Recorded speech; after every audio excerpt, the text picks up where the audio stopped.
ಇವತ್ತು ನಾನು ತುಂಬ ಅಪರೂಪವಾದಂತಹ ಒಂದು ಯುನೀಕ್ ಆಗಿರುವಂತಹ ಒಂದು ರೆಸಿಪಿಯೊಂದಿಗೆ ಬಂದಿದ್ದೀನಿ. ಇದು ಬಾಳೆಹಣ್ಣಿನ ಖಾರ ಬನ್ಸ್. ಸಾಮಾನ್ಯವಾಗಿ ಬಾಳೆಹಣ್ಣಿನಲ್ಲಿ ಸಿಹಿಯಾಗಿರುವಂತಹ ಬನ್ಸನ್ನು, ಹಲಸಿನ ಹಣ್ಣಿನಲ್ಲಿ ಬನ್ಸನ್ನು ತಿಂದಿರ್ತೀರಾ, ನೋಡಿರ್ತೀರಾ. ಇದು ನಾನು ಖಾರವನ್ನು ಹಾಕಿ ಬಾಳೆಹಣ್ಣನ್ನು ಯೂಸ್ ಮಾಡಿರುವಂತಹ ಬಾಳೆಹಣ್ಣಿನ ಖಾರ ಬನ್ಸ್, ಒಂದು ಸಾಂಪ್ರದಾಯಿಕವಾದಂತಹ ಅಡಿಗೆ. ಇದನ್ನು ನಾನು ಹೇಗೆ ಮಾಡಿದ್ದೀನಿ ಅಂತ ನೋಡೋಕ್ಕಿಂತ ಮುಂಚೆ ಯಾರೆಲ್ಲ ನನ್ನ ಚಾನಲ್ ಸಬ್ಸ್ಕ್ರೈಬ್ ಮಾಡಿಲ್ವೋ ಪ್ಲೀಸ್ ನನ್ನ ಚಾನಲ್ನ ಸಬ್ಸ್ಕ್ರೈಬ್ ಮಾಡಿ. ಮೊದಲಿಗೆ ಒಂದು ಮಿಕ್ಸರ್ ಜಾರ್ನ ತಗೊಂಡು ನಾನು ಅದಕ್ಕೆ ಒಂದು ಅರ್ಧ ಹೋಳ್ನಷ್ಟು ಕೊಬ್ಬರಿಯನ್ನು ಪುಡಿ ಮಾಡೋದಕ್ಕೆ ಹಾಕ್ಕೊಳ್ತಾ ಇದ್ದೀನಿ. ಕೊಬ್ಬರಿಯ ಬದಲಾಗಿ ನೀವು ಇಲ್ಲಿ ಹಸಿ ತೆಂಗಿನಕಾಯಿ ಸಹ ಯೂಸ್ ಮಾಡ್ಬೋದು.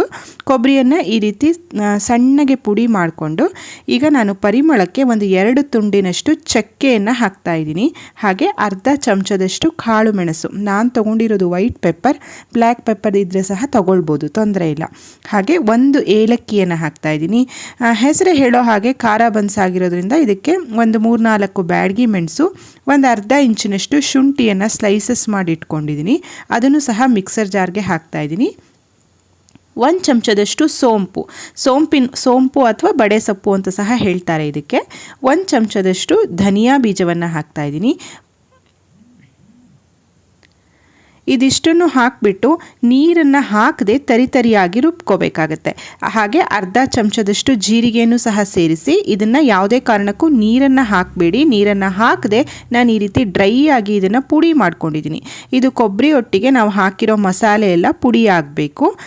ನೋಡಿ, ಈಗ ಇದು ಚೆನ್ನಾಗಿ ಪೌಡರ್ ಆಗಿದೆ. ಈ ಕಡೆ ನಾನು 2 ಪಚ್ಚಬಾಳೆಹಣ್ಣನ್ನು ತಗೊಂಡಿದ್ದೀನಿ, ಚೆನ್ನಾಗಿ ಹಣ್ಣಾಗಿರುವಂತಹ ಪಚ್ಚಬಾಳೆಹಣ್ಣು. ಈ ಬಾಳೆಹಣ್ಣನ್ನು ಸಣ್ಣ ಸಣ್ಣ ತುಂಡುಗಳನ್ನಾಗಿ ನಾನು ಮಾಡ್ಕೊಳ್ತಾ ಇದ್ದೀನಿ. ನಾನಿಲ್ಲಿ 2 ಬಾಳೆಹಣ್ಣನ್ನು ತಗೊಂಡಿದ್ದೀನಿ.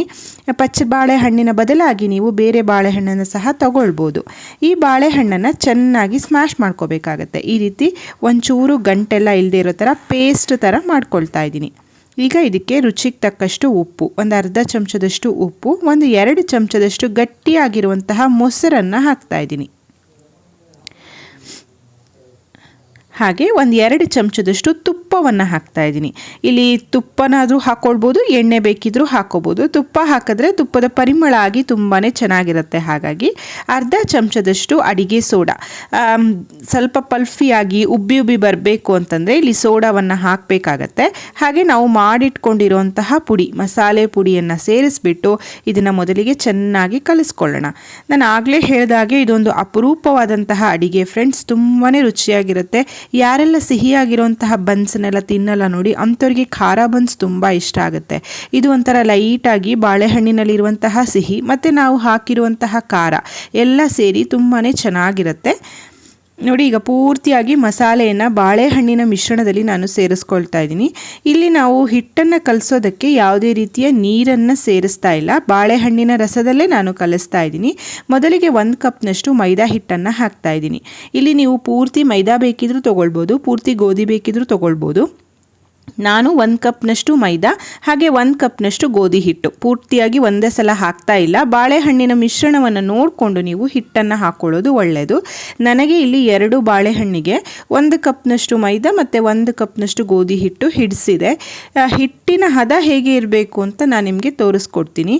ನೋಡಿ, ನಾನು ಹಿಟ್ಟನ್ನು ಕಲಿಸೋದಕ್ಕೆ ಯಾವುದೇ ರೀತಿ ನೀರನ್ನು ಹಾಕಿಲ್ಲ, ಹಾಗೆ ಇದನ್ನು ಬಾಳೆಹಣ್ಣಿನ ರಸದಲ್ಲೇ ಕಲಿಸ್ತಾ ಇದ್ದೀನಿ. ಇಲ್ಲಿ ನೀರಿನ ಅವಶ್ಯಕತೆ ಬರೋದಿಲ್ಲ.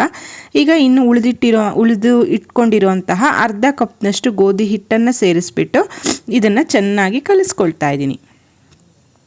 ಇದು ಮೆತ್ತಗೆ ಕಲಿಸ್ಕೋಬೇಕಾಗತ್ತೆ. ತೀರಾ ನಾವು ಚಪಾತಿ ಹಿಟ್ಟಿನ ಹದಕ್ಕಿಂತ ಒಂಚೂರು ಮೆತ್ತಗಿರಬೇಕಾಗತ್ತೆ. ಚೆನ್ನಾಗಿ ಈ ಥರ ಕಲಿಸ್ಬಿಟ್ಟು ಇದನ್ನು ಇನ್ನು ನೆನೆಯೋದಕ್ಕೆ ಬಿಡೋವಂಥ ಅವಶ್ಯಕತೆ ಇಲ್ಲ. ಟೈಮ್ ಇದೆ ಅಂತಂದರೆ ಒಂದು 15 ಮಿನಿಟ್ಸ್ ಬಿಡ್ಬೋದು. ನಾನು ಇದನ್ನು ನೆನೆಯೋದಕ್ಕೇನು ಬಿಡ್ತಾ ಇಲ್ಲ, ಹಾಗೆ ಇದನ್ನು ತಕ್ಷಣವಾಗಿ ಮಾಡ್ಕೊಳ್ತಾ ಇದ್ದೀನಿ. ನಾವು ಬಾಳೆಹಣ್ಣಿನ ಬನ್ಸಿಗೆ ಒಂದು 5ರಿಂದ 6 ತಾಸು ನೆನೆಯೋದಕ್ಕೆ ಬಿಡ್ತೀವಿ ಸಿಹಿಯಾದ ಬನ್ಸಿಗೆ, ಬಟ್ ಈ ಖಾರ ಬನ್ಸಿಗೆ ನೆನಿಬೇಕಂತ ಏನಿಲ್ಲ. ನೋಡಿ, ಇವಾಗ ಚೆನ್ನಾಗಿ ಬ್ಯಾಟರ್ ರೆಡಿಯಾಗಿದೆ. ಈಗ ಚಿಕ್ಕ ಚಿಕ್ಕ ಉಂಡೆಗಳನ್ನಾಗಿ ಮಾಡ್ಕೊಳ್ತಾ ಇದ್ದೀನಿ. ನಿಮಗೆ ಎಷ್ಟು ದೊಡ್ಡದು ಬೇಕೋ ಅಷ್ಟು ದೊಡ್ಡದು ಮಾಡ್ಕೊಳ್ಬೋದು.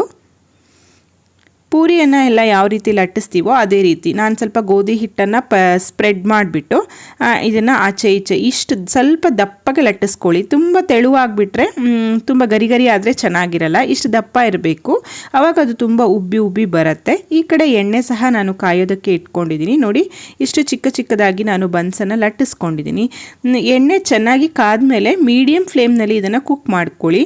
ಹೈ ಫ್ಲೇಮ್ನಲ್ಲಿ ಕುಕ್ ಮಾಡಿಬಿಟ್ರೆ ಒಂದೇ ಸಲ ಕರಟಿ ಹೋಗುತ್ತೆ. ಹಾಗಾಗಿ ತುಂಬ ಚೆನ್ನಾಗಿ ಉಬ್ಬಿ ಬರುತ್ತೆ ಫ್ರೆಂಡ್ಸ್. ಇದು ಎರಡೂ ಕಡೆ ಹೊಂಬಣ್ಣ ಬರೋವರೆಗೆ ಇದನ್ನು ಕರ್ಕೊಳ್ಳಿ. ನಾನು ಆಗಲೇ ಹೇಳಿದಾಗೆ ಇದನ್ನು ನೀವು ಪೂರ್ತಿಯಾಗಿ ಗೋಧಿ ಹಿಟ್ಟಿನಲ್ಲಿ ಬೇಕಿದ್ರೂ ಮಾಡ್ಕೊಳ್ಬೋದು, ಪೂರ್ತಿಯಾಗಿ ಮೈದಾ ಹಿಟ್ಟಿನಲ್ಲಿ ಬೇಕಿದ್ರೂ ಮಾಡ್ಕೊಳ್ಬೋದು.